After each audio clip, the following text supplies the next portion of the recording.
Our buddy Simon from Powerful UK has this Molly panel. The Octopus uses a lot of fuel. This setup is Overland AF. Hello my rover friends and welcome back to the Lucky 8 channel. Today we're gonna take our Octa that is set up to hit the trails and turn it into an overland monster, able to pull around our little pikey wagon. You know what, here's the picture of the 130 pulling the wagon. I wanna use that wagon, connect it to the Octa, outfit this with a rooftop tent and all the gear it needs to do an overland trip for approximately 1,000 miles down the TAT, the Trans-American Trail. I should probably know where I'm going. So in this video, we're gonna take all of this equipment here, get it on the vehicle, and get us ready to get out there and explore. Cue the intro.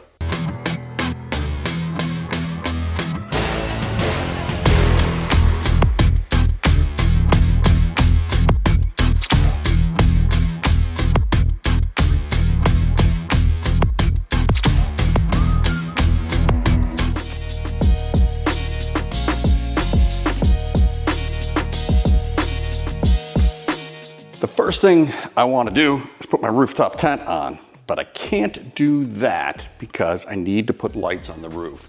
Driving that far off-road, way off the grid on the TAT, I expect us to be out in the dark for quite some time. Getting lost in the dark is no fun. Trying to set up a campsite in the dark is no fun. So we are going to put 4 Baja Designs LP9 Pros on the roof of the Octa. We'll get those on first. Then we can address the next thing, which is a rear ladder. Finally, we can put the rooftop tent on and start to transform the way this car looks.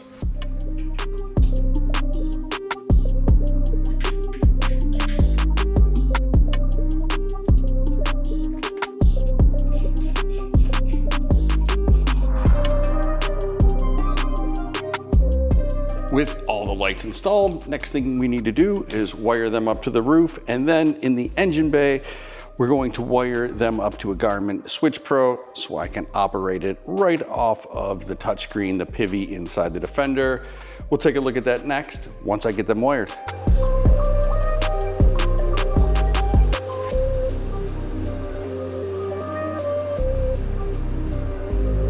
With the lights all installed and wired up to the Garmin Switch Pro, right off of the Pivy via Apple CarPlay, I can turn them on and off. Right here's the Garmin app, brings them up. There's the yellow ditch light. I've got it programmed to always be on, so everything is yellow.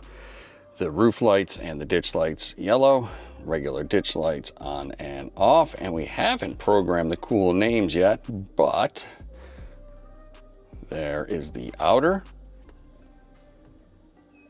There is the center. And then 1, 2, they're both on.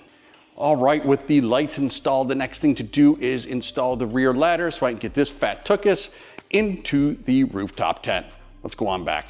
The Octa has a wider rear bumper cover to match the wide fender flares. And the pocket here is different. Here is a standard one. The Octa has a bigger cutout. That's where the ladder goes. What I'm hoping is once we get this bumper cover off, I can use the older one and plug that in place to kind of give it a finished product without cutting this fancy Octa stuff. But if need be, we'll just trim this plastic piece here. So let's get the bumper cover off, have a look, see what other magic's under there, and decide how we're going to give this a finished look with the ladder that I need to get to the roof rack.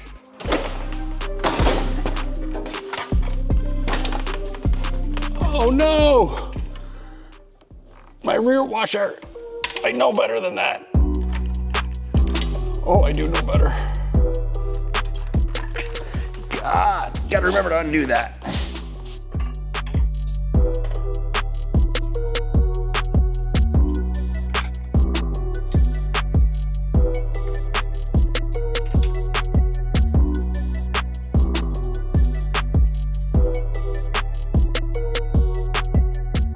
And like that, the ladder is done.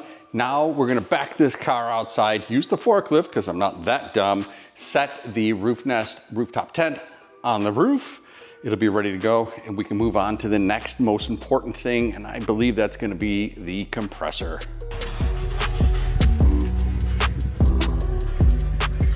So the goal is to mount the new twin compressor back here under the little cargo area. Prepare yourselves. When we open this up, there's a little foam piece that's in here where the little jack and lug nut tools and stuff go. You pull that out, and usually on a 110, it's cavernous. Even the mild hybrid, there's this big open area. As you can see, there's a lot doing on the Octopus. So what I've got is a little prototype bar up front here. We're going to use that, and we're gonna mount the compressor to it like so. That way we can plumb in everything, run a switch somewhere, or we'll just use the Garmin to turn it on or off. So that's what I'm gonna do. I've got a little piece of metal. I'm gonna work through that. I'm gonna get it mounted and plumbed. Next thing you see should be finished product.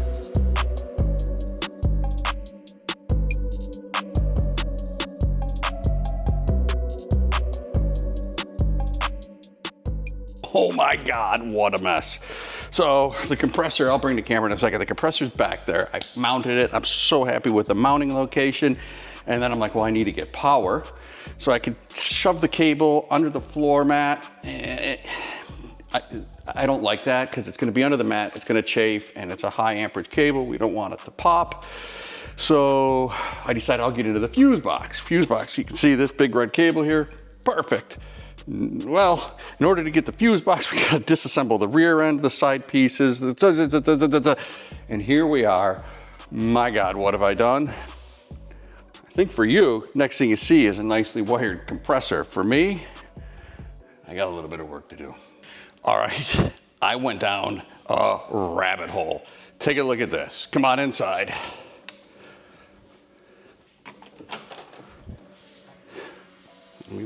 Compressor mounted, got our air hose, run it next to the other compressor, up through the pillar. Ooh, I gotta put that fuse box back on.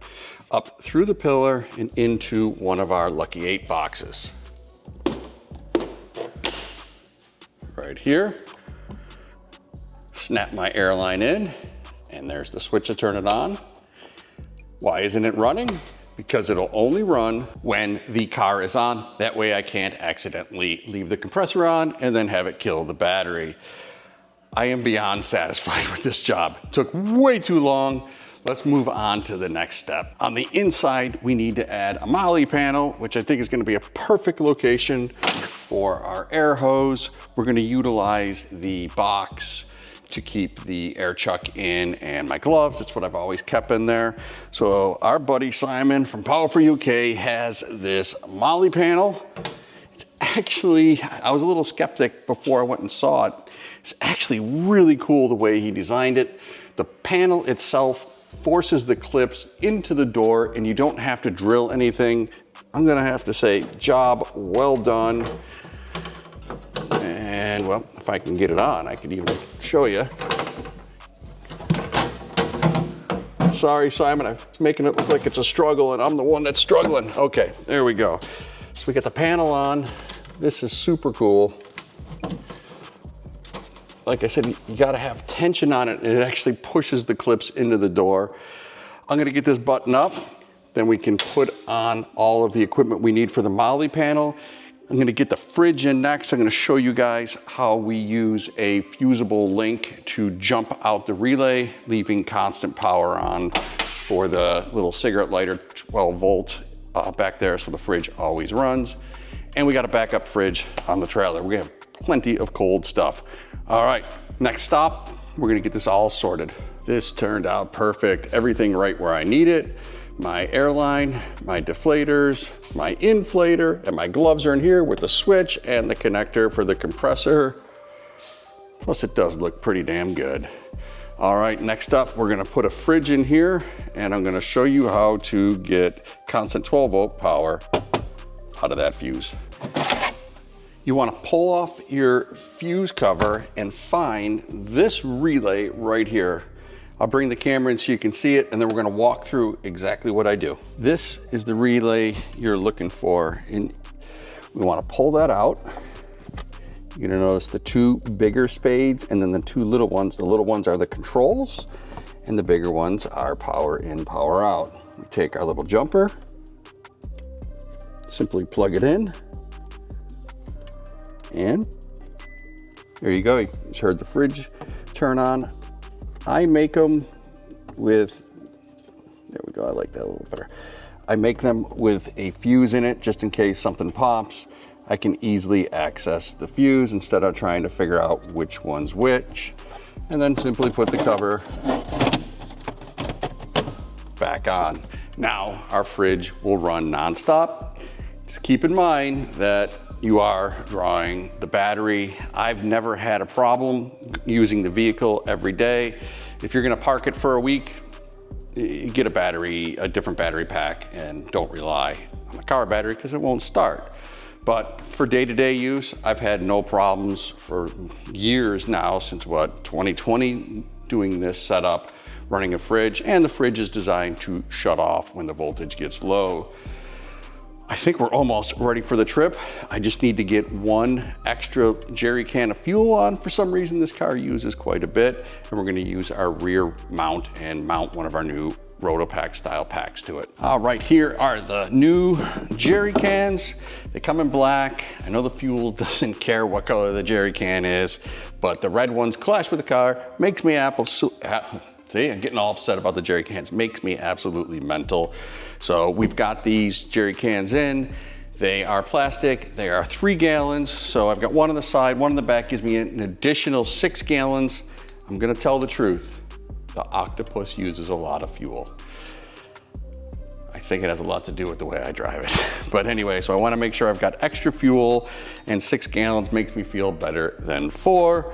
I'll get this on the back, and I believe we're ready to hook up the trailer.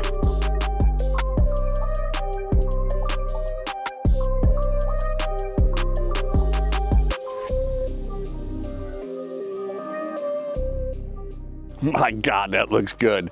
This setup is Overland AF. But the fun thing is, the Octa's got the goods to back it up. Well, I think it does. We're gonna find out in the next video when we hit the tat. Be sure to follow for more Rover content.